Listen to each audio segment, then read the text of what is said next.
നമുക്കിന്ന് പഠിക്കാം. നമ്മൾ പഠിക്കുന്നത് 9ാം ക്ലാസ്സിലെ സാമൂഹ്യശാസ്ത്രം 2ാം ഭാഗത്തിലെ 5ാമത്തെ ചാപ്റ്ററാണ്. ചാപ്റ്ററിന്റെ പേര് ഇന്ത്യൻ സമ്പദ്ഘടന വിവിധ മേഖലകളിലൂടെ. ചാപ്റ്ററിന്റെ പേരെന്താണ്?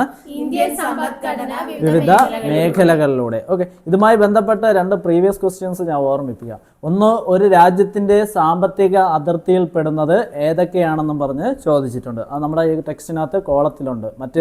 മറ്റൊന്ന് ഗിഗ് പ്ലാറ്റ്ഫോം തൊഴിലാളികൾ സവിശേഷതകൾ താഴെ പറയുന്നവയിൽ ഏതൊക്കെയാണ്? അതും നമ്മുടെ ഈ ടെക്സ്റ്റിനകത്ത് കൃത്യമായി എന്ത് ചെയ്തുകൊണ്ട് പറഞ്ഞിട്ടുണ്ട്. ഈ സ്റ്റേറ്റ്മെൻ്റ് ആണ് ഏതിലും വന്നിട്ടുള്ള പരീക്ഷയ്ക്ക് ക്വസ്റ്റ്യൻ പേപ്പറിലുമായിട്ട് വന്നിട്ടുള്ള. ഓക്കെ, ഇനി ഇവിടെ പറയുന്ന നമ്മുടെ ആദ്യത്തെ പേപ്പറിൽ 2ാമത്തെ പേജിൽ എടുക്കുമ്പോൾ ഒരു കോളത്തിനകത്ത് പറയണം നാഷണൽ സ്റ്റാറ്റിസ്റ്റിക്കൽ ഓഫീസ് NSOയെ കുറിച്ച് എന്ത് ചെയ്യുന്നുണ്ട്, പറയുന്നുണ്ട്. അതായത് ഇന്ത്യയിലെ ദേശീയ വരുമാനം ഉൾപ്പെടെയുള്ള സാമ്പത്തിക സ്ഥിതി വിവര കണക്കുകൾ ശേഖരിക്കുകയും വിശകലനം ചെയ്യുകയും പ്രസിദ്ധീകരിക്കുകയും ചെയ്യുന്ന കേന്ദ്ര ഗവൺമെന്റ് സ്ഥാപനമാണ് NSO. എന്താണ് പറയുന്നത്? ഇന്ത്യയിലെ ദേശീയ വരുമാനം ഉൾപ്പെടെയുള്ള സാമ്പത്തിക സ്ഥിതി വിവര കണക്കുകൾ ശേഖരിക്കുകയും വിശകലനം ചെയ്യുകയും പ്രസിദ്ധീകരിക്കുകയും ചെയ്യുന്ന കേന്ദ്ര ഗവൺമെന്റ് സ്ഥാപനമാണ് ഏത്? National statistical office. മുമ്പ് നിലനിന്നിരുന്ന CSO, അതായത് സെൻട്രൽ സ്റ്റാറ്റിസ്റ്റിക്കൽ ഓഫീസും നാഷണൽ സാമ്പിൾ സർവേ ഓഫീസും NSSO അല്ലെ, NSSO നാഷണൽ സാമ്പിൾ സർവേ ഓഫീസും ചേർന്ന് 2019 ഏത് രൂപീകൃതമായത്? National statistical office. അപ്പൊ ഏതൊക്കെ ചേർന്നാണ്? CSOയും NSSOയും ചേർന്ന് 2019 രൂപീകൃതമായതാണ് NSO, നാഷണൽ സ്റ്റാറ്റിസ്റ്റിക്കൽ ഓഫീസ് എന്ന് പറയുന്നത്. ഓക്കെ, അടുത്ത പോയിന്റിലോട്ട് പോവാം. സാമ്പത്തിക പ്രവർത്തനങ്ങളെ പൊതുവെ എത്രയായി തിരിക്കാം എന്ന് പറയുന്നുണ്ട്? 3ആയി തിരിക്കാം. എത്രയായി തിരിക്കും? 3ആയി തിരിക്കാം. ഏതൊക്കെ മേഖലകളാണ്? പ്രാഥമിക മേഖല, ദ്വിതീയ മേഖല, തൃതീയ മേഖല. ഒന്നുകൂടെ പറ. പ്രാഥമിക മേഖല, ദ്വിതീയ മേഖല, തൃതീയ മേഖല. എന്താണ് പ്രാഥമിക മേഖല? ഒന്നാമത്തെ പോയിന്റ്. ആ പോയിന്റ് ആലോചിച്ച് വെച്ചാൽ നമുക്ക് ഉത്തരം കിട്ടും കേട്ടോ. പ്രകൃതി വിഭവങ്ങളെ നേരിട്ട് ഉപയോഗപ്പെടുത്തി നടത്തുന്ന പ്രവർത്തനങ്ങളാണ് ഏതിൽ ഉൾപ്പെടുന്ന? പ്രാഥമിക മേഖല. എന്താണ്? പ്രകൃതി വിഭവങ്ങളെ നേരിട്ട് ഉപയോഗപ്പെടുത്തി നടത്തുന്നതാണ് പ്രാഥമിക മേഖല. കൃഷിക്കും അനുബന്ധ പ്രവർത്തനങ്ങൾക്കും കൂടുതൽ പ്രാധാന്യം നൽകുന്നതിനാൽ പ്രാഥമിക മേഖല എന്തെന്നോ അറിയപ്പെടുന്നു? കാർഷിക മേഖല എന്നോ അറിയപ്പെടുന്നു. അപ്പൊ പ്രാഥമിക മേഖലയുടെ മറ്റൊരു പേരാണ് കാർഷിക മേഖല. പ്രകൃതി വിഭവങ്ങളെ ആശ്രയിച്ചുള്ള കൃഷി, കന്നുകാലി വളർത്തൽ, മത്സ്യബന്ധനം. ഏതൊക്കെയാണ്? കൃഷി, കന്നുകാലി വളർത്തൽ, മത്സ്യബന്ധനം. ഒന്നുകൂടെ പറ.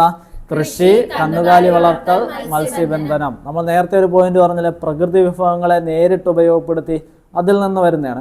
ഖനനം, പാറ പൊട്ടിക്കൽ അല്ലെ, ഇതൊക്കെ പ്രകൃതി വിഭവങ്ങളല്ലേ, അതിൽ നിന്ന് നമ്മൾ ചെയ്യുന്നില്ലേ. അപ്പൊ ഖനനം, അപ്പൊ 5 കാര്യങ്ങൾ പറ. കൃഷി, കന്നുകാലി വളർത്തൽ, മത്സ്യബന്ധനം, ഖനനം, പാറ പൊട്ടിക്കൽ. ഇതൊക്കെ ഏത് മേഖലയിൽ വരും? പ്രാഥമിക മേഖല അല്ലെങ്കിൽ കാർഷിക മേഖലയിൽ. 2ാമത്തെ ഏത് മേഖലയാണ്? ദ്വിതീയ മേഖല. ദ്വിതീയ മേഖല എന്താണെന്ന് പറയാം. വ്യവസായം, നിർമ്മാണം എന്നിവയുമായി ബന്ധപ്പെട്ട സാമ്പത്തിക പ്രവർത്തനങ്ങൾ ഉൾപ്പെടുന്ന മേഖലയാണ് ദ്വിതീയ മേഖല. പ്രാഥമിക മേഖലയിലെ ഉൽപ്പന്നങ്ങൾ അസംസ്കൃത വസ്തുക്കളായി ഉപയോഗിച്ചുകൊണ്ട് പുതിയ ഉൽപ്പന്നങ്ങൾ നിർമ്മിക്കുന്ന പ്രവർത്തനങ്ങൾ നടക്കുന്നത് ദ്വിതീയ മേഖലയാണ്. പ്രാഥമിക മേഖലയിൽ നിന്നുള്ള അസംസ്കൃത വസ്തുക്കൾ ഉപയോഗിച്ചുകൊണ്ട് പുതിയ ഉൽപ്പന്നങ്ങൾ നിർമ്മിക്കുന്നത് ഏത് മേഖലയിലാണ്? ദ്വിതീയ മേഖല അല്ലെ. ഈ ദ്വിതീയ മേഖലയെ മറ്റൊരു പേര് പറയും. ആദ്യം പറഞ്ഞത് പ്രാഥമിക മേഖല എന്തെന്നറിയപ്പെടുന്നു? കാർഷിക മേഖല എന്നറിയപ്പെടുന്നു. അപ്പൊ ദ്വിതീയ മേഖല എന്തെന്നറിയപ്പെടുന്നു? വ്യവസായ മേഖല എന്നറിയപ്പെടുന്നു. ഓക്കെ, അപ്പൊ ദ്വിതീയ മേഖല എന്തെന്നറിയപ്പെടുന്നു? വ്യാവസായിക മേഖല എന്നറിയപ്പെടുന്നു. ഈ വൈദ്യുതിയും ഗ്യാസും ആണ് ടെക്സ്റ്റിൽ തന്നിട്ടുള്ളത് കേട്ടോ. വൈദ്യുതിയും ഗ്യാസും ഏത് മേഖലയിൽ പെടുന്നു? ദ്വിതീയ അല്ലെങ്കിൽ വ്യാവസായിക മേഖലയിൽ എന്ത് ചെയ്യുന്നു? ഉൾപ്പെടുന്നു. അപ്പൊ വ്യവസായം, നിർമ്മാണം എന്നിവയുമായി ബന്ധപ്പെട്ട സാമ്പത്തിക പ്രവർത്തനങ്ങൾ നടക്കുന്നതാണ് ദ്വിതീയ മേഖല അല്ലെങ്കിൽ വ്യാവസായിക മേഖല എന്ന് അറിയപ്പെടുന്നത്. ഇനി പറയുന്ന ഏത് മേഖലയുണ്ട്? തൃതീയ മേഖല. പ്രാഥമിക, ദ്വിതീയ മേഖലകളിലെ ഉൽപ്പന്നങ്ങൾ എന്ത് ചെയ്യുക? സംഭരിക്കുക, അത് വിപണനം ചെയ്യുക തുടങ്ങിയ പ്രവർത്തനങ്ങൾ എല്ലാം നടക്കുന്നത് ഏത് മേഖലയിലാണ്? തൃതീയ മേഖല. ഒന്നുകൂടെ പറഞ്ഞു നോക്കാം. പ്രാഥമിക മേഖലയെയും ദ്വിതീയ മേഖലയിലെയും ഉൽപ്പന്നങ്ങൾ സംഭരിക്കുകയും വിപണനം ചെയ്യുകയും ചെയ്യുന്നത് ഏതിലാണ്? തൃതീയ മേഖലയിലാണ്. ആരോഗ്യം, വിദ്യാഭ്യാസം തുടങ്ങി വിവിധ പ്രവർത്തനങ്ങൾ ഉറപ്പുവരുത്തുന്നത് തൃതീയ മേഖലയിലാണ്. ഓക്കെ, ആരോഗ്യം, വിദ്യാഭ്യാസം ഈ പ്രവർത്തനങ്ങൾ നടക്കുന്നത് ഏത് മേഖലകളാണ്?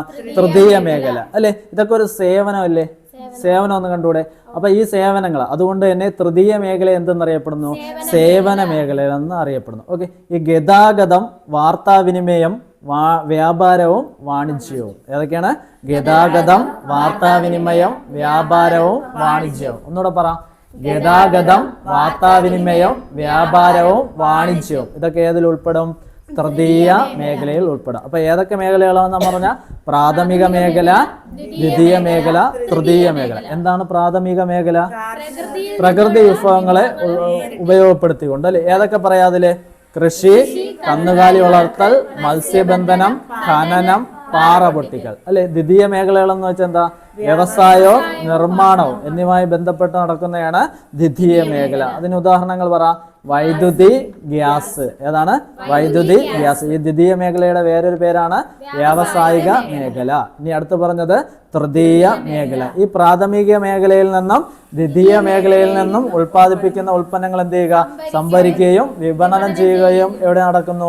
തൃതീയ മേഖല എന്ന് പറയപ്പെടുന്നു. നമ്മൾ ആരോഗ്യം, വിദ്യാഭ്യാസവും ഒക്കെ ഏത് മേഖലയിൽ വരും? തൃതീയ മേഖല. ഇതൊക്കെ ഒരു സേവനമായതുകൊണ്ട് തന്നെ ഏത് എന്ന് പറയും? സേവന മേഖല. അപ്പൊ തൃതീയ മേഖലയുടെ മറ്റൊരു പേരെന്തെന്നും പറഞ്ഞു?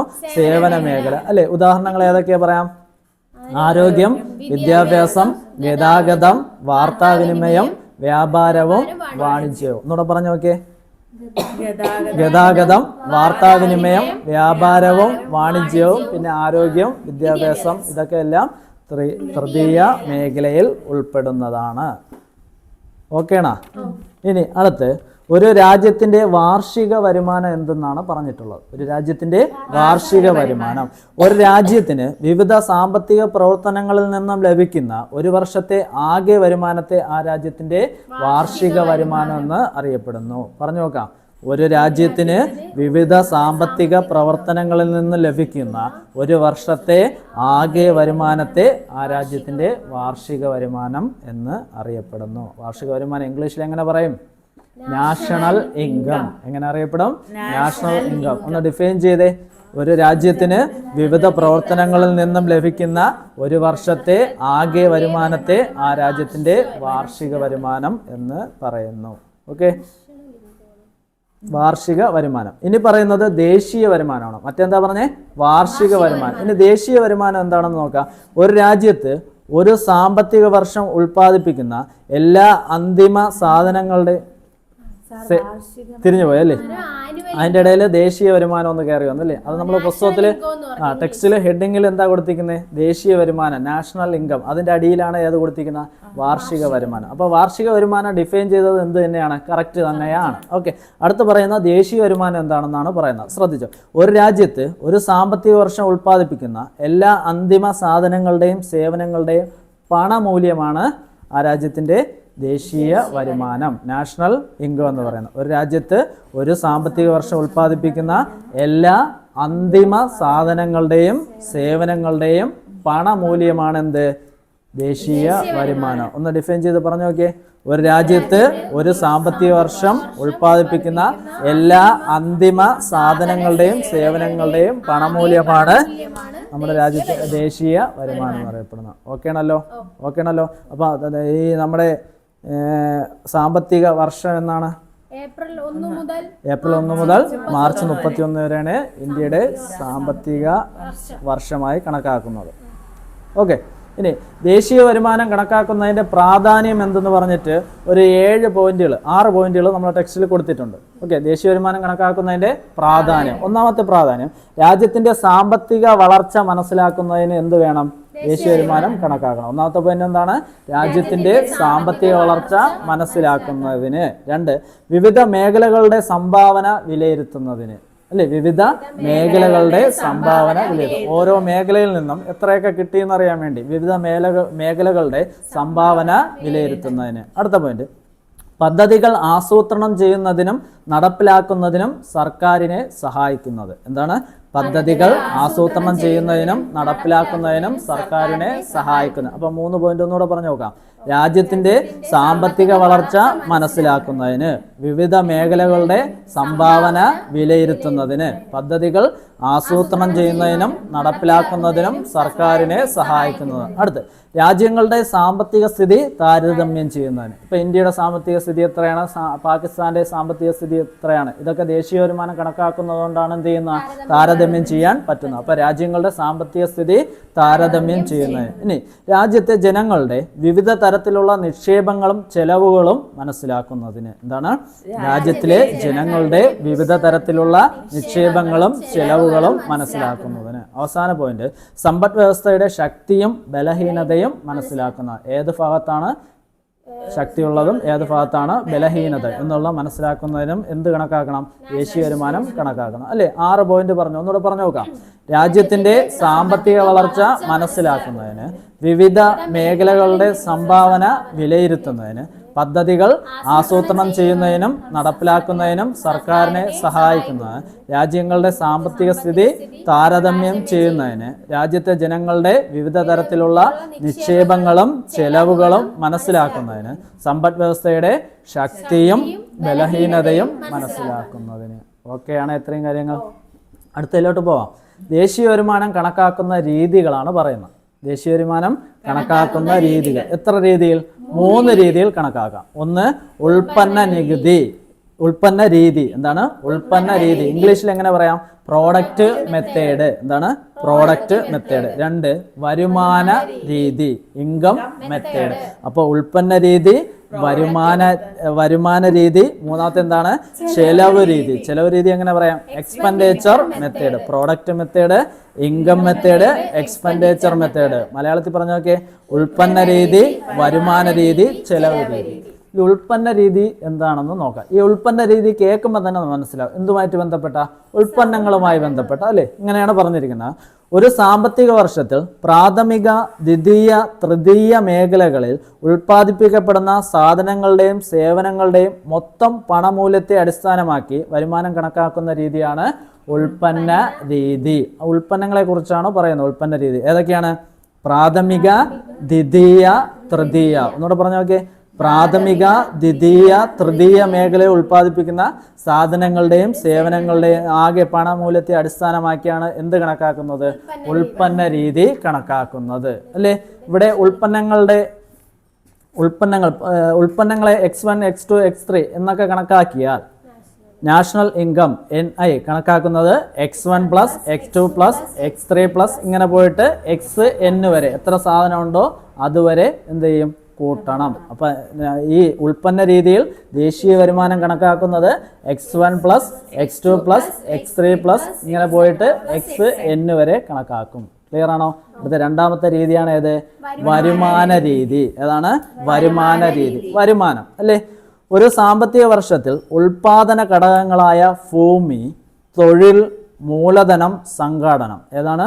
ഭൂമി, തൊഴിൽ, മൂലധനം, സംഘാടനം. ഒന്നുകൂടെ പറ. ഭൂമി, തൊഴിൽ, മൂലധനം, സംഘാടനം. ഈ ഭൂമിയിൽ നിന്ന് എന്ത് കിട്ടും? പാട്ടം കിട്ടും. ഭൂമിയിൽ നിന്ന് പാട്ടം കിട്ടും. തൊഴിലിൽ നിന്ന് എന്ത് കിട്ടും? വേതനം കിട്ടും. തൊഴിലിൽ നിന്നും വേതനം കിട്ടും. മൂലധനത്തിൽ നിന്നും ഇൻവെസ്റ്റ് ചെയ്തതിൽ എന്ത് കിട്ടും? പലിശ കിട്ടും. മൂലധനത്തിൽ നിന്നും പലിശ കിട്ടും. സംഘാടനം, ലാഭം കിട്ടും. സംഘാടനത്തിൽ ലാഭം. അപ്പൊ ഭൂമി, തൊഴിൽ, മൂലധനം, സംഘാടനം എന്നിവയ്ക്ക് ലഭിക്കുന്ന പ്രതിഫലങ്ങളായ പാട്ടം, വേതനം, പലിശ, ലാഭം തുടങ്ങിയവയുടെ പണമൂല്യത്തെ അടിസ്ഥാനമാക്കി ദേശീയ വരുമാനം കണക്കാക്കുന്ന രീതിയാണ് വരുമാന രീതി. ആ പേരിൽ തന്നെ ഉണ്ട്. വരുമാനത്തിൽ നിന്ന് കിട്ടുന്ന തുക കണക്കാക്കിയാണ് ഏത് കണക്കാക്കുന്നത്? വരുമാന രീതി കണക്കാക്കുന്നത്. ക്ലിയർ ആണോ? അപ്പം വരുമാനം ഏതൊക്കെ രീതിയിൽ വരുമാനം കിട്ടും? പാട്ടം കിട്ടും, വേതനം കിട്ടും, പലിശ കിട്ടും, ലാഭം കിട്ടും. ഏതൊക്കെയാണ്? പാട്ടം കിട്ടും, വേതനം കിട്ടും, പലിശ വരുമാനം, ലാഭം കിട്ടും. അല്ലേ? ഈ വരുമാന രീതിയിൽ നമ്മൾ ദേശീയ വരുമാനം കണക്കാക്കുന്നത്, നാഷണൽ ഇൻകം കണക്കാക്കുന്നത് NI സമം R plus W plus I plus P. ഏതാണ്? R plus W plus I plus P. R എന്ന് വെച്ചാൽ റെന്റ്, W എന്ന് വെച്ചാൽ വേജസ് വേതനം, I എന്ന് വെച്ചാൽ ഇൻട്രസ്റ്റ് പലിശ, P എന്ന് വെച്ചാൽ പ്രോഫിറ്റ് ലാഭം. അപ്പോൾ നാഷണൽ ഇൻകം വരുമാന രീതിയിൽ കണക്കാക്കാൻ R plus W plus I plus P. അപ്പൊ എങ്ങനെ കൂട്ടും? Rent plus wage plus interest plus profit കൂട്ടുമ്പോൾ വരുമാന രീതിയിൽ നമുക്ക് ദേശീയ വരുമാനം കണക്കാക്കാം. അടുത്ത് ഇനിയുള്ള എന്താ? ചെലവ് രീതി. നമ്മൾ ഉൽപ്പന്ന രീതി പറഞ്ഞു, വരുമാന രീതി പറഞ്ഞു, അടുത്തതിന് ചെലവ് രീതി. ഒരു സാമ്പത്തിക വർഷത്തിൽ ഒരു രാജ്യത്തിന്റെ വിവിധ സാമ്പത്തിക പ്രവർത്തനങ്ങൾക്കായി വിനിയോഗിക്കുന്ന സാധനങ്ങളുടെയും സേവനങ്ങളുടെയും ആകെ ചെലവിന്റെ അടിസ്ഥാനത്തിൽ ദേശീയ വരുമാനം കണക്കാക്കുന്ന രീതിയാണ് ചെലവ് രീതി എന്ന് പറയുന്നത്. അല്ലേ? ആ പേരിൽ തന്നെ ഉണ്ട്. എന്ത്? ചെലവിന്റെ അടിസ്ഥാനത്തിൽ എന്ത് ചെയ്യും? ദേശീയ വരുമാനം കണക്കാക്കും. ഇവിടെ ഒരു ഇക്വേഷൻ നാഷണൽ ഇൻകം കണക്കാക്കുന്നത് C plus I plus G plus X minus M. ഒന്നുകൂടെ പറഞ്ഞു നോക്കേ. C plus I plus G plus X minus M. C സമം ചെലവാണ്, ഉപഭോഗ ചെലവ്. സി സമം ഉപഭോഗ ചെലവ്, കൺസപ്ഷൻ എക്സ്പെൻഡിച്ചർ, ഉപഭോഗ ചെലവ്. ഐ ഇൻവെസ്റ്റ്മെന്റ് എക്സ്പെൻഡിച്ചർ, അതായത് നിക്ഷേപ ചിലവ്. ഐ എന്ന് വെച്ചാൽ നിക്ഷേപ ചിലവ്. ജി സർക്കാർ ചെലവ്, അതായത് ഗവൺമെന്റ് എക്സ്പെൻഡിച്ചറിനെയാണ് എന്ത് പറയുന്ന? G. Plus X minus M എന്ന് പറയുന്നു. അല്ലെ? കയറ്റുമതി, രാജ്യത്തിന്റെ കയറ്റുമതി മൈനസ് ഇറക്കുമതി. രാജ്യത്തിന്റെ കയറ്റുമതി മൈനസ് ഇറക്കുമതി. ഈ കയറ്റുമതിയിൽ നിന്നും ഇറക്കുമതി മൈനസ് ചെയ്യുമ്പോൾ എന്ത് കിട്ടും? അറ്റ കയറ്റുമതി എന്ന് കിട്ടും. ഈ കയറ്റുമതി മൈനസ് ഇറക്കുമതി സമം എന്താണ്? അറ്റ കയറ്റുമതി. അപ്പൊ ഈ എക്സ് മൈനസ് എമ്മിന് എന്തെന്ന് പറയാം? അറ്റ കയറ്റുമതി അല്ലെങ്കിൽ നെറ്റ് എക്സ്പോർട്ട്. ഇതിന്റെ ഡെഫിനിഷൻ പുസ്തകത്തിൽ തന്നെ കൊടുത്തിട്ടുണ്ട്. രാജ്യത്തിന്റെ കയറ്റുമതി മൂല്യവും ഇറക്കുമതി മൂല്യവും തമ്മിലുള്ള വ്യത്യാസമാണ് അറ്റ കയറ്റുമതി എന്ന് പറയുന്നത്. അപ്പൊ ചെലവ് രീതിയിൽ നാഷണൽ ഇൻകം കാണാൻ എങ്ങനെ പഠിക്കും? C plus I plus G plus X minus M. C എന്താ? Consumption expenditure. I investment expenditure. G government expenditure. X minus M അറ്റ കയറ്റുമതി, നെറ്റ് എക്സ്പോർട്ട് എന്ന് പറയും. എന്താ ഈ അറ്റ കയറ്റുമതി അല്ലെങ്കിൽ നെറ്റ് എക്സ്പോർട്ട് എന്ന് ചോദിച്ചാൽ രാജ്യത്തിന്റെ കയറ്റുമതി ഇറക്കുമതി തമ്മിലുള്ള വ്യത്യാസമാണ് അറ്റ കയറ്റുമതി എന്ന് പറയുന്നത്. ഓക്കെ ആണല്ലോ? അടുത്ത ഭാഗത്തിലോട്ട് പോവാം. ശരി. ഇവിടെ പറയുന്നത് മൊത്തം ആഭ്യന്തര ഉൽപാദനം, ഇംഗ്ലീഷിൽ പറഞ്ഞാൽ GDP, മൊത്തം ആഭ്യന്തര ഉൽപാദനം, ഗ്രോസ് ഡൊമസ്റ്റിക് പ്രോഡക്റ്റ്. അതിനെയും പറയുന്നുണ്ട് മൊത്തം ദേശീയ ഉൽപ്പന്നം. എന്താണ്? മൊത്തം ദേശീയ ഉൽപ്പന്നം, ഗ്രോസ് നാഷണൽ പ്രോഡക്റ്റ്, GNP. അപ്പം നമ്മൾ GDPയും GNPയും എന്താണെന്ന് പഠിക്കുന്നു. ഓക്കെ, നല്ല ക്വസ്റ്റ്യൻസ് ആണെങ്കിൽ തരാം. ഇന്ന സ്റ്റേറ്റ്മെൻറ്റ് തന്നിട്ട് ഇതിനെ GDP എന്ന് പറയുന്നു, അടുത്ത സ്റ്റേറ്റ്മെൻറ്റ് തന്നിട്ട് ഇത് GNP എന്ന് പറയുന്നു. ഒന്ന് മാത്രം ശരി, രണ്ട് മാത്രം ശരി, ഒന്നും രണ്ടും ശരി, ഒന്നും രണ്ട് തെറ്റ്. ഇങ്ങനെ വരുമ്പോൾ എന്ത് ചെയ്യും? കുഴങ്ങിപ്പോവും. അപ്പോൾ ഇതിനെ നമ്മൾ മനസ്സിലാക്കി പഠിച്ചു വയ്ക്കുക. എന്താണ് ആഭ്യന്തര ഉൽപ്പന്നം? GDP, ഡൊമസ്റ്റിക് എന്ന് പറയുന്ന വാക്ക് എന്താണെന്ന് പറയുന്നതെന്ന് നോക്കാം. ഒരു സാമ്പത്തിക വർഷത്തിൽ ഒരു രാജ്യത്തിൻ്റെ ആഭ്യന്തര അതിർത്തിക്കുള്ളിൽ, ഈ വാക്കാണ് ശ്രദ്ധിക്കേണ്ടത്. ഒരു സാമ്പത്തിക വർഷത്തിൽ ഒരു രാജ്യത്തിൻ്റെ ആഭ്യന്തര അതിർത്തിക്കുള്ളിൽ ഉൽപ്പാദിപ്പിക്കപ്പെടുന്ന അന്തിമ സാധനങ്ങളുടെയും സേവനങ്ങളുടെയും ആകെ പണമൂല്യമാണ് ഏത്? മൊത്ത ആഭ്യന്തര ഉൽപാദനം അല്ലെങ്കിൽ GDP. ഇവിടെ ശ്രദ്ധിക്കേണ്ട വാക്ക് എന്താണ്? ആഭ്യന്തര അതിർത്തിക്കുള്ളിൽ. ഒന്നുകൂടെ വായിക്കാം. ഒരു സാമ്പത്തിക വർഷത്തിൽ രാജ്യത്തിന്റെ ആഭ്യന്തര അതിർത്തിക്കുള്ളിൽ ഉൽപ്പാദിപ്പിക്കപ്പെടുന്ന അന്തിമ സാധനങ്ങളുടെയും സേവനങ്ങളുടെയും ആകെ പണമൂല്യമാണ് മൊത്തം ആഭ്യന്തര ഉൽപാദനം അഥവാ GDP എന്ന് പറയുന്നത്. ഒരു സ്റ്റേറ്റ്മെന്റ് അതിനെ കണക്ട് ചെയ്ത് പഠിച്ചു വെച്ചോളാം. മൊത്ത ആഭ്യന്തര ഉൽപാദനം കണക്കാക്കുമ്പോൾ വിദേശത്ത് ജോലി ചെയ്യുന്ന വ്യക്തിയുടെ വരുമാനം, വിദേശ രാജ്യങ്ങളിൽ പ്രവർത്തിക്കുന്ന സ്ഥാപനങ്ങളുടെയും സംരംഭങ്ങളുടെയും ലാഭം തുടങ്ങിയ ഇതിൽ ഉൾപ്പെടുന്നില്ല. ഉൾപ്പെടുന്നോ? ഉൾപ്പെടുന്നില്ല. അതായത് വിദേശത്ത് ജോലി ചെയ്യുന്ന വ്യക്തിയുടെ വരുമാനം കണക്കാക്കില്ല, വിദേശ സ്ഥാപനങ്ങളിൽ നിന്നുള്ള സംരംഭങ്ങളുടെയും വരുമാനം കണക്കാക്കില്ല, അവയുടെ ലാഭം ഒന്നും ഏതിൽ കൂട്ടൂല? GDP കണക്കാക്കുമ്പോൾ കൂട്ടൂല. ഇനി നമ്മൾ പറയാനുള്ളത് ഏതാണ്?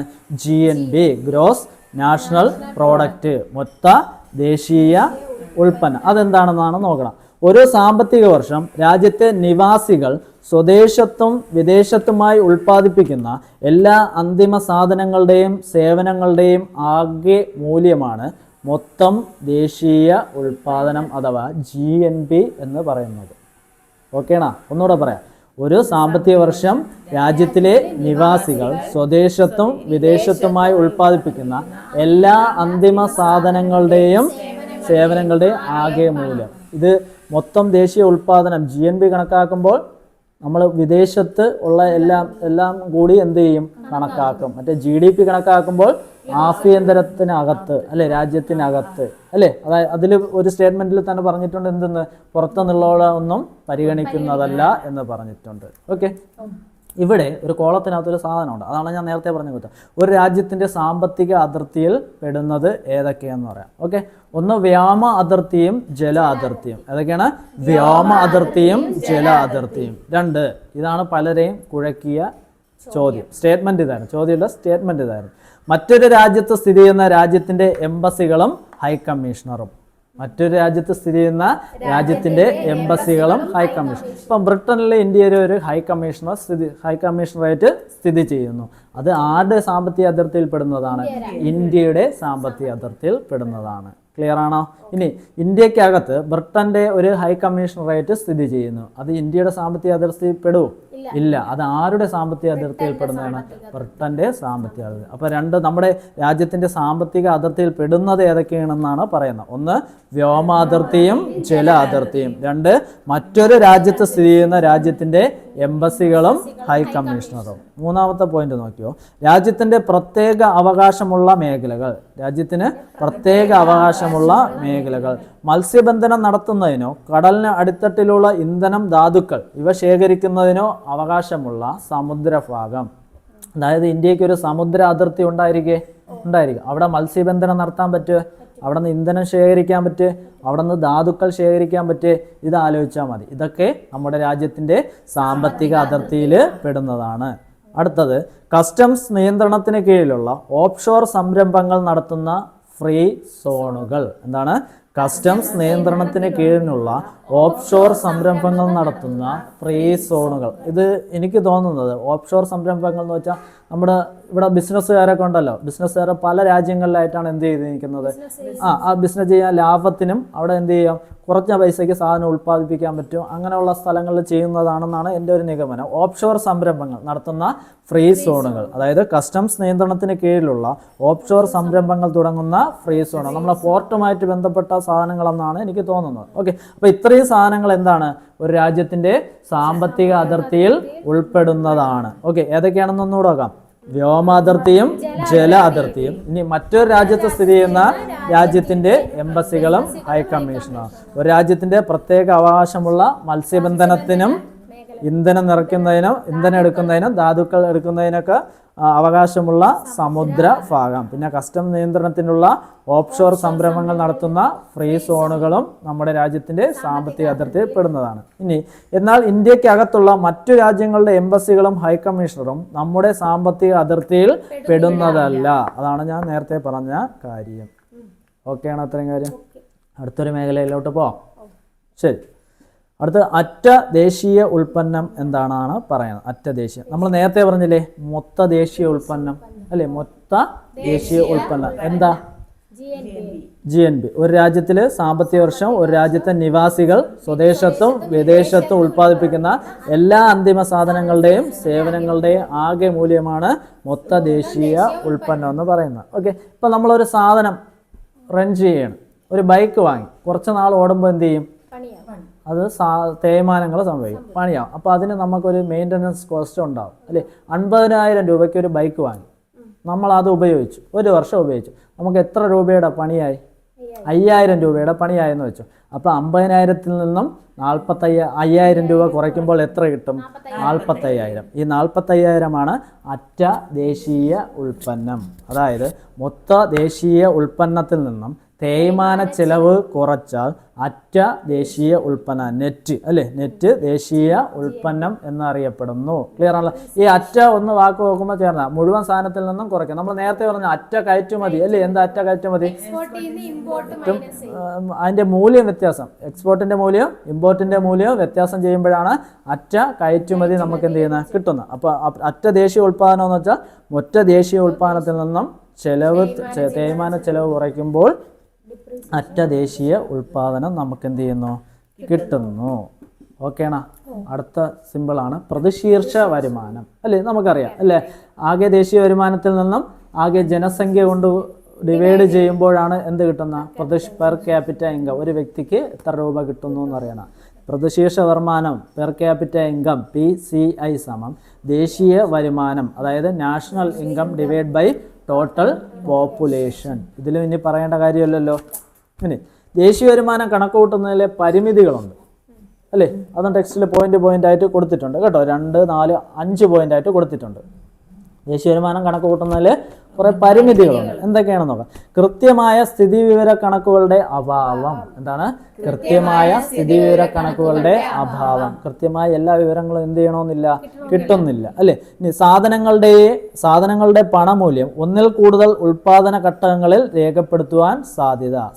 സേവനങ്ങളുടെ പണമൂല്യം ഒന്നിൽ കൂടുതൽ ഉൽപാദന ഘട്ടങ്ങളിൽ രേഖപ്പെടുത്താനുള്ള സാധ്യത ഉണ്ടെന്നാണ് പറയുന്നത്. അതായത് നമ്മളൊരു സോപ്പ് നിർമ്മിക്കുകയാണെന്ന് വിചാരിക്കുക. ആദ്യം എന്ത് ചെയ്യും, നമ്മൾ ഗ്ലിസറിൻ വേണം, കാസ്റ്റിക് സോഡ, ഇതുപോലെയുള്ള സാധനങ്ങൾ. ഈ കാസ്റ്റിക് സോഡ ഉണ്ടാക്കുന്നതിന് ഒരു വാല്യൂ ഉണ്ട്, 10 രൂപ ചിലവായി. ഗ്ലിസറിൻ നമുക്ക് 5 രൂപ ചിലവായി അല്ലേ. അപ്പോൾ അവിടെ എത്രയാണ്, 15 രൂപ ഉണ്ടായി അല്ലേ. ഇത് ചേർത്ത് സോപ്പ് ഉണ്ടാക്കി. സോപ്പിന് നമ്മൾ 20 രൂപ വില നിശ്ചയിച്ചു. ക്ലിയർ ആണോ? 20 രൂപ വില നിശ്ചയം. അപ്പോൾ അതിൻ്റെ ടോട്ടൽ വാല്യൂ എത്രയേ വരുള്ളൂ, 20 അല്ലേ. 20 രൂപയാണ് അതിൻ്റെ ആകെ ചിലവ്. എന്നാൽ നമ്മൾ നേരത്തെ ചിലവായ 15ഉം പ്ലസ് ഇപ്പോഴത്തെ 20ഉം കൂട്ടാൻ സാധ്യതയുണ്ട്. അങ്ങനെ 35 രൂപയായിട്ട് കൂട്ടാൻ സാധ്യത ഉണ്ട് എന്നാണ് ഇവിടെ പറയുന്നത്. ഓക്കേണോ? അടുത്ത പോയിന്റ്, ഉൽപ്പാദിപ്പിക്കുന്ന ഉൽപ്പന്നങ്ങളും സേവനങ്ങളും സ്വന്തം ആവശ്യങ്ങൾക്ക് വേണ്ടി ഉപയോഗിക്കുന്നത് ഇതിൽ പെടുന്നില്ല.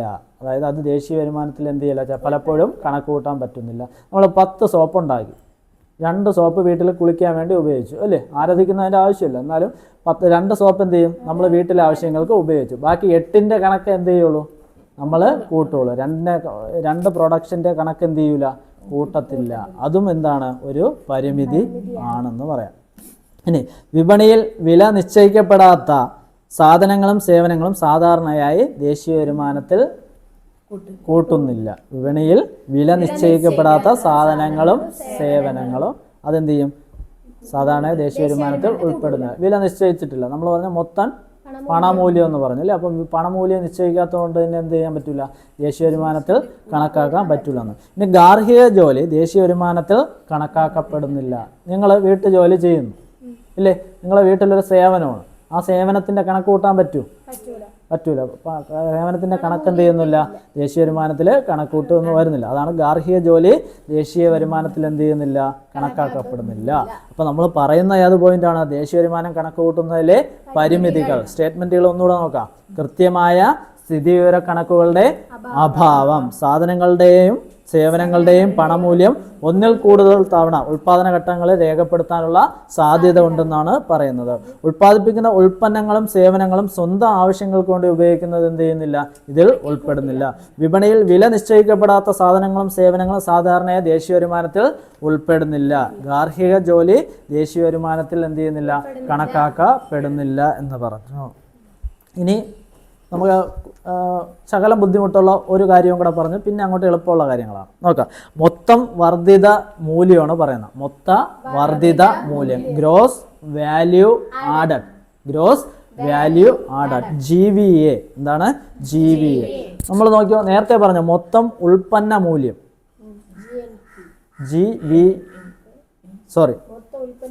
GPV. എന്താണ് ഗ്രോസ് പ്രോഡക്റ്റ് വാല്യൂ, മൊത്തം ഉൽപ്പന്ന മൂല്യം മൈനസ് ഇടനില ഉപഭോഗ മൂല്യം. എന്താണ് ഇടനില ഉപഭോഗ മൂല്യം? അതായത് മൊത്തം ഉൽപ്പന്ന മൂല്യം എന്ന് വെച്ചാൽ നമ്മളൊരു സാധനം സോപ്പ് ഉണ്ടാക്കുമ്പോൾ അതിൻ്റെ മൊത്തത്തിലുള്ള വാല്യൂ നമ്മൾ കണക്ക് കൂട്ടി. ഇനി ഇടനില 20 രൂപയെന്ന് കണക്ക് കൂട്ടി. ഇനി ഇടനില ഉപഭോഗ മൂല്യം കുറയ്ക്കണം. അതിന് എന്താണ് ഇടനില ഉപഭോഗം എന്ന് നോക്കാം. ഒരു സാധനമോ സേവനമോ ഉൽപ്പാദിപ്പിക്കാൻ ഉപയോഗിക്കുന്ന അസംസ്കൃത വസ്തുക്കളുടെ ഉപഭോഗമാണ് ഇടനില ഉപഭോഗ മൂല്യം. ഓക്കെ, എന്താണ് ഒരു സാധനമോ സേവനമോ ഉൽപ്പാദിപ്പിക്കാൻ ഉപയോഗിക്കുന്ന അസംസ്കൃത വസ്തുക്കളുടെ ഉപഭോഗമാണ് ഇടനില ഉൽപ്പാദന മൂല്യം. ഈ അസംസ്കൃത വസ്തുക്കൾക്ക് എന്ത് ചെയ്യുന്നു, ഒരു മൂല്യമുണ്ട്. ഈ മൊത്തം ഉൽപ്പന്ന മൂല്യത്തിൽ നിന്നും ഇടനില ഉൽപ്പന്ന മൂല്യം കുറയ്ക്കുമ്പോൾ മൊത്ത വർദ്ധിത മൂല്യം കിട്ടും. ഗ്രോസ് വാല്യൂ ആഡഡ് GVA എന്ത് ചെയ്യും, കിട്ടും. അതാണ് ഇവിടെ പഠിക്കാനുള്ള ചെറിയൊരു പാടായിട്ടുള്ളത് കേട്ടോ. അതൊന്നുകൂടെ റിപ്പീറ്റ് ചെയ്ത് കേട്ട് നോക്കിയാൽ മതി, അപ്പോൾ അറിയാൻ പറ്റും. ഇനി GDP കണ്ടുപിടിക്കുന്നത് ഓക്കെ, GDP കണ്ടുപിടിക്കുന്നതിന് വേറൊരു ഇക്വേഷൻ കൂടെ പറഞ്ഞു. ഈ GVA നമ്മൾ പറഞ്ഞില്ലേ, മൊത്ത വർദ്ധിത മൂല്യം അല്ലേ, അതേ നമ്മൾ സാധനങ്ങൾ ഉൽപ്പാദിപ്പിക്കുന്നതിൻ്റെ ചിലവ്, അതിൽ നിന്നും മറ്റ് ഉപഭോഗ മൂല്യം എന്ത് ചെയ്യുന്നു, കുറയ്ക്കുന്നു. ഈ GVA പ്ലസ് പ്രോഡക്റ്റിൻ്റെ ടാക്സ് മൈനസ് പ്രോഡക്റ്റ് സബ്സിഡി, പ്രോഡക്റ്റിൻ്റെ ടാക്സിൽ നിന്നും പ്രോഡക്റ്റിന് സബ്സിഡി ഉണ്ടെങ്കിൽ അത് കുറച്ചിട്ട് ഏതിൻ്റെ കൂടെ കൂട്ടും, GVAയോടെ കൂട്ടും. അപ്പോൾ എന്ത് ചെയ്യും, GDP കണ്ടുപിടിക്കാം എന്നാണ് പറയുന്നത്. അപ്പോൾ GDP സമം GVA plus product tax minus product subsidy എന്ന് പറയാം. ഓക്കേണോ? ഇനി അടുത്ത ഇതിലോട്ട് പോവാം. ഇനി സിമ്പിളായിട്ടുള്ള കാര്യങ്ങളാണ്. അസംഘടിത മേഖലയും സംഘടിത മേഖലയും. ജസ്റ്റ് വായിക്കാം, കേട്ടിരുന്നാൽ മതി. തൊഴിൽ മേഖലയിൽ സംഘടിത മേഖല, അസംഘടിത മേഖല എന്നിങ്ങനെ 2 വിഭാഗങ്ങൾ നിലനിൽക്കുന്നു. തൊഴിൽ മേഖലയിൽ എത്ര വിഭാഗങ്ങൾ? 2 മേഖല. ഏതൊക്കെയാണ്? സംഘടിത മേഖലയും അസംഘടിത മേഖല. കൃത്യമായ നിയമവ്യവസ്ഥയ്ക്ക് കീഴിൽ പ്രവർത്തിക്കുകയും തൊഴിലാളികൾക്ക് സുരക്ഷിതമായ തൊഴിൽ സാഹചര്യം ഉറപ്പുവരുത്തുകയും അവരുടെ അവകാശങ്ങൾ സംരക്ഷിക്കുകയും ചെയ്യുന്ന പ്രവർത്തനങ്ങൾ ഉൾപ്പെടുന്ന മേഖലയാണ് സംഘടിത മേഖല എന്ന് പറയുന്നത് അല്ലേ. അത് സുരക്ഷിതമായ തൊഴിൽ സാഹചര്യം ഉണ്ട്, അവരുടെ അവകാശങ്ങൾ സംരക്ഷിക്കുന്നുണ്ട്, കൃത്യമായ നിയമവ്യവസ്ഥയുണ്ട്. ഇതൊക്കെ ഏത് മേഖലയുടെ പ്രത്യേകതയാണ്? സംഘടിത മേഖലയുടെ പ്രത്യേകതയാണ് അല്ലേ. കമ്പനി നിയമം, ഫാക്ടറി നിയമം, സൊസൈറ്റീസ് ആക്ട്, കോപ്പറേറ്റീവ് ആക്ട് തുടങ്ങിയൊക്കെ അനുസരിച്ച് പ്രവർത്തിക്കുന്നതാണ് സംഘടിത മേഖല എന്ന് പറയുന്നത്. ഒരു നിയമവ്യവസ്ഥയ്ക്ക് കീഴിൽ പ്രവർത്തിക്കുന്നതാണ് സംഘടിത മേഖല എന്ന് പറയുന്നത്. എന്താണ് അസംഘടിത മേഖല? ഏതെങ്കിലും നിയമവ്യവസ്ഥയ്ക്ക് കീഴിലല്ലാത്തതും സ്ഥിരമായി ഒരു കണക്ക് സൂക്ഷിക്കാത്തതുമായ സംരംഭങ്ങളാണ് അസംഘടിത മേഖല. ഒരു നിയമവ്യവസ്ഥ ഉണ്ടാ? ഇല്ല. പ്രത്യേകിച്ച് ഒരു കണക്ക് സൂക്ഷിക്കുന്നുണ്ടോ? ഇല്ല. അതാണ് അസംഘടിത മേഖല. ഇവിടെ സംഘടിത മേഖല അസംഘടിത മേഖലയുടെ പ്രത്യേകതകൾ 2ആയിട്ട് തിരിച്ചിട്ടുണ്ട്. സംഘടിത മേഖല രജിസ്റ്റർ ചെയ്യപ്പെട്ട തൊഴിൽ മേഖല എന്ന് പറഞ്ഞിട്ടുണ്ട്. രജിസ്റ്റർ ചെയ്യപ്പെട്ട തൊഴിൽ മേഖല. അപ്പൊ അസംഘടിത മേഖലയാണെങ്കിൽ രജിസ്റ്റർ ചെയ്യാത്ത തൊഴിൽ മേഖല. ഓക്കെ ആണല്ലോ. സ്ഥിരം തൊഴിൽ ഉറപ്പുവരുത്തുന്നതാണ് സംഘടിത മേഖല. അപ്പൊ അസംഘടിത മേഖല സ്ഥിരം തൊഴിൽ ഉറപ്പുവരുത്തുന്നില്ല. താരതമ്യേന കൂടിയ ശമ്പളമാണ് സംഘടിത മേഖലയ്ക്ക്. അപ്പൊ അസംഘടിത മേഖലയ്ക്ക് കുറഞ്ഞ ശമ്പളം താരതമ്യേന. തൊഴിൽ സുരക്ഷിതത്വം ഉറപ്പുവരുത്തുന്നതാണ് സംഘടിത മേഖല. അപ്പൊ അസംഘടിത മേഖലയാണെങ്കിൽ തൊഴിൽ ഉറപ്പുവരുത്തുന്നില്ല. ഓക്കെ, ഇനി നോക്കിയോ. അസംഘടിത തൊഴിലാളികളുടെ സാമൂഹ്യ സുരക്ഷാ നിയമം വർഷം 2008. ഏതാണ്? 2008. എന്താ പറഞ്ഞത്? അസംഘടിത തൊഴിലാളികളുടെ സാമൂഹ്യ സുരക്ഷാ നിയമം 2008. ഒന്നുകൂടെ പറഞ്ഞേ. അസംഘടിത തൊഴിലാളികളുടെ സാമൂഹിക സുരക്ഷാ നിയമം 2008. ഓക്കെ, ഇനി പറയുന്നത് സാമൂഹിക സുരക്ഷാ കോഡ് 2020. എന്താണ്? സാമൂഹിക സുരക്ഷാ കോഡ് 2020. ഒന്ന് കേട്ടോ. സംഘടിത അസംഘടിത മേഖലയിൽ ജോലി ചെയ്യുന്ന തൊഴിലാളികളുടെ സാമൂഹ്യ സുരക്ഷിതത്വത്തിന് പ്രാധാന്യം നൽകിക്കൊണ്ട് 2020 ഏത് വർഷം? 2020 രൂപീകരിച്ച നിയമമാണ് സാമൂഹിക സുരക്ഷാ കോഡ് 2020. ഏതൊക്കെ മേഖല? സംഘടിതവും അസംഘടിതവുമായ മേഖലയിലെ തൊഴിലാളികളെ സാമൂഹിക സുരക്ഷ ഉറപ്പാക്കിക്കൊണ്ട് രൂപീകരിച്ച നിയമമാണ് സാമൂഹിക സുരക്ഷാ കോഡ് 2020. ഇനി സ്വയം തൊഴിലിൽ ഏർപ്പെട്ടവർ. പറഞ്ഞേ. സ്വയം തൊഴിലിൽ ഏർപ്പെട്ടവർ, വീട്ടുജോലിക്കാർ, ദിവസവേതനക്കാർ, അതിഥി തൊഴിലാളികൾ, ശ്രദ്ധിക്കുന്ന ഗിഗ് പ്ലാറ്റ്ഫോം തൊഴിലാളികൾ. എന്താണ്? ഗിഗ് പ്ലാറ്റ്ഫോം തൊഴിലാളികൾ. അപ്പൊ ആരൊക്കെയാണ്? സ്വയം തൊഴിലിൽ ഏർപ്പെട്ടവർ, വീട്ടുജോലിക്കാർ, ദിവസവേതനക്കാർ, അതിഥി തൊഴിലാളികൾ, ഗിഗ് പ്ലാറ്റ്ഫോം തൊഴിലാളികൾ തുടങ്ങിയവരെല്ലാം ഈ നിയമത്തിന് അർഹരാണ്, ആനുകൂല്യത്തിന് അർഹരാണ്. ഇനി ശാരീരിക മാനസിക വെല്ലുവിളി നേരിടുന്ന തൊഴിലാളികൾക്കുള്ള ആനുകൂല്യങ്ങൾ. പറഞ്ഞേ. ശാരീരിക മാനസിക വെല്ലുവിളികൾ നേരിടുന്ന തൊഴിലാളികൾക്കുള്ള ആനുകൂല്യങ്ങൾ. ഒന്നുകൂടെ പറഞ്ഞേ. ശാരീരിക മാനസിക വെല്ലുവിളികൾ നേരിടുന്ന തൊഴിലാളികൾക്കുള്ള ആനുകൂല്യങ്ങൾ. അപകട ഇൻഷുറൻസ്. പറ. അപകട ഇൻഷുറൻസ്. പ്രസവ ആനുകൂല്യങ്ങൾ. എന്താണ്? പ്രസവ ആനുകൂല്യങ്ങൾ. സൗജന്യ ചികിത്സ ആനുകൂല്യങ്ങൾ. പറഞ്ഞേ. ആനുകൂല്യങ്ങൾ. വാർദ്ധക്യകാല സംരക്ഷണം. എന്താണ്? വാർദ്ധക്യകാല സംരക്ഷണം. ഒന്നുകൂടെ പറഞ്ഞു നോക്കാം. ശാരീരിക മാനസിക വെല്ലുവിളികൾ നേരിടുന്ന തൊഴിലാളികൾക്കുള്ള ആനുകൂല്യങ്ങൾ. അപകട ഇൻഷുറൻസ്, പ്രസവ ആനുകൂല്യങ്ങൾ, സൗജന്യ ചികിത്സ ആനുകൂല്യങ്ങൾ, വാർദ്ധക്യകാല സംരക്ഷണം എന്നിവ ഈ നിയമത്തിൻ്റെ പരിധിയിൽ പെടുന്നു.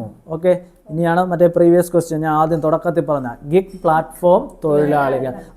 അവരെ ഡിഫൈൻ ചെയ്തിട്ടുണ്ട്. എന്താണ് ഗിഗ് പ്ലാറ്റ്ഫോം തൊഴിലാളികൾ എന്താണ് പറഞ്ഞിരിക്കുന്നത് നോക്കാം.